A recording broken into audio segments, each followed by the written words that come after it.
वंदे मातरम सुजला सुफला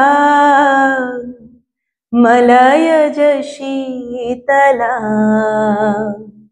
शस्य श्यामला मातरम वंदे मातरम। नमस्कार, আমি Sriparna. Welcome to my channel.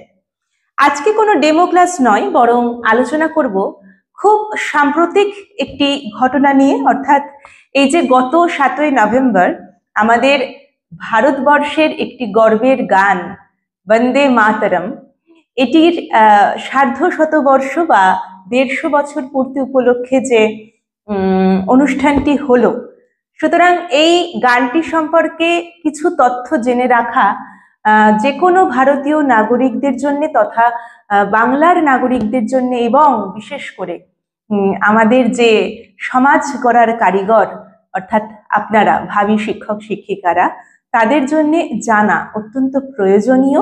এবং সেই কারণেই আমি খুব পয়েন্ট নিয়ে একদম ছোট ছোট কিছু ইম্পর্টেন্ট পয়েন্ট নিয়ে আজকে আলোচনা করব এই গানটি রিলেটেড। সেটি সম্পূর্ণ দেখতে গেলে ভিডিওটি শেষ পর্যন্ত দেখতে হবে এবং আমার চ্যানেলটিকে সাবস্ক্রাইব করে নিতে হবে এরকমই আরো অনেক ভিডিওর জন্য, ডেমোর জন্য। এবং চাইলে আপনারা এই ভিডিওর নিচে দেওয়া ডেসক্রিপশন বক্সে গিয়ে আমার ফেসবুক এবং জিমেল আইডি এবং টেলিগ্রামে জয়েন হতে পারেন। তো চলুন শুরু করা যাক আজকের ভিডিও।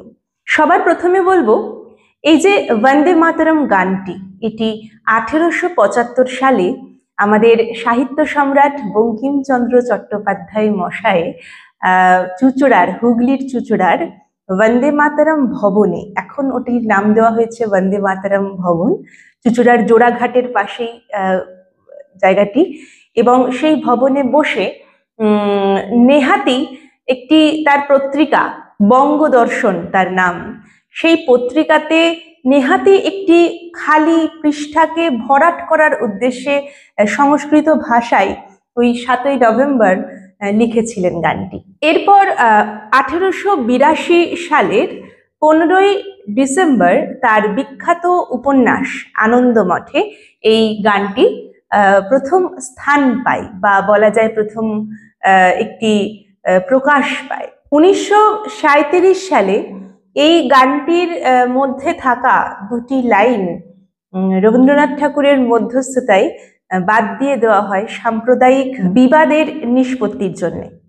এরপর 1896 খ্রিস্টাব্দের 27শে ডিসেম্বর কলকাতায় অনুষ্ঠিত হওয়া জাতীয় কংগ্রেসের 11তম অধিবেশনে এই গানটিকে প্রথম রবীন্দ্রনাথ ঠাকুর গেয়েছিলেন এবং এই গানটির সুর দিয়েছিলেন যদু ভট্ট অর্থাৎ যদুনাথ ভট্টাচার্য, বাঁকুড়ার সন্তান, গর্বের সন্তান, এবং যিনি ছিলেন কিনা রবীন্দ্রনাথ ঠাকুরের সঙ্গীত গুরু এবং বঙ্কিমচন্দ্র চট্টোপাধ্যায়ের শিক্ষাগুরু।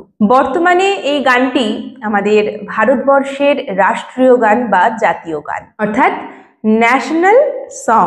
জনগণ মন অধিনায়ক, এই গানটি কিন্তু ন্যাশনাল অ্যানথেম বা জাতীয় সঙ্গীত, আর বন্দে মাতরমকে আমরা জাতীয় গান বলে থাকি। রবীন্দ্রনাথ ঠাকুরের পর 1901 সালে দক্ষিণাচরণ সেন মহাশয় কংগ্রেসের কলকাতার অধিবেশনে দ্বিতীয়বার এই গানটিকে গাইলেন। এরপর 1905 সালে কংগ্রেসের বেনারস অধিবেশনে সরলা দেবী চৌধুরানী তৃতীয়বার এই গানটিকে গাইলেন। এছাড়াও লালা লাজপত রায় একটি পত্রিকায় বের করে ফেললেন বন্দে মাতরম নামে লাহোর থেকে। ক্ষুদিরাম বসু, মাতঙ্গিনী হাজরা, মদন মোহন ধিংরা প্রমুখ বিপ্লবীরা তাদের জীবনের সর্বশেষ যে ওয়ার্ডটি বা শব্দটি উচ্চারণ করেছিলেন তাদের শহীদ হওয়ার আগে, মৃত্যুবরণ করার আগে, সেটা ছিল বন্দে মাতরম। কাকোরি ষড়যন্ত্র মামলার যে নায়ক রামপ্রসাদ বিসমিল, তিনি এই গানটিকে গজল আকারে গেয়েছিলেন।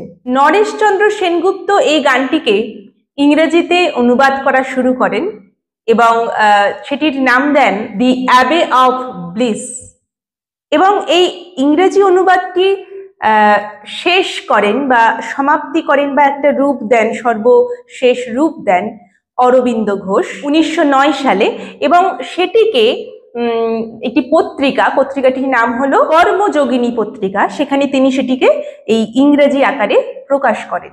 এই অরবিন্দ ঘোষই কিন্তু বঙ্গভঙ্গের সময় এই বন্দে মাতরম গানটিকে ন্যাশনাল অ্যানথেম হিসাবে দাবি করেছিলেন প্রথম। অরবিন্দ ঘোষ যে ইংরেজি অনুবাদটি করেছিলেন সেখানে এই গানটিকে নামকরণ করা হয়েছিল মাদার আই বো টু দি, এবং 1937 সালে এই গানটিকে কংগ্রেস অধিবেশনে ভারতের জাতীয় কংগ্রেস ন্যাশনাল সং হিসাবে মর্যাদা দেয়, এবং এই মর্যাদা স্থায়ী ছিল 1947 সালে স্বাধীনতার পূর্ব অবধি। স্বাধীনতার পরে অর্থাৎ 1947-এর পরে কিছু বছর পর অর্থাৎ 1950 সালে 24শে জানুয়ারি এই গানটিকে গণপরিষদ থেকে ন্যাশনাল সং এর একদম চিরকালীন একটি মর্যাদা দেওয়া হয়, যে মর্যাদা আমাদের জাতীয় সঙ্গীত বা ন্যাশনাল অ্যানথেম জনগণমন অধিনায়কর সমতুল্য। এবং জনগণমন অধিনায়ক গানটির জন্য ধার্য সময় যেমন 52 সেকেন্ড, ঠিক তেমনি এই গানটির জন্য কিন্তু ধার্য সময় 66 সেকেন্ড। 1952 সালে স্বাধীন ভারতে আনন্দমঠ চলচ্চিত্রটি প্রকাশ পায় পরিচালক মৃণাল সেনের হাত ধরে, এবং সেই চলচ্চিত্রে আমাদের স্বনামধন্য হেমন্ত মুখোপাধ্যায় মহাশয় এই গানটিকে গেয়েছিলেন, এবং সেই গান আজও সর্বকালের সেরা 10-এর মধ্যে একটি বলে গণ্য করা হয়। এ তো গেল বন্দে মাতরম গানটির কথা, কিন্তু একটু ভেবে দেখলে এই বন্দে মাতরম শুধু গান ছিল না।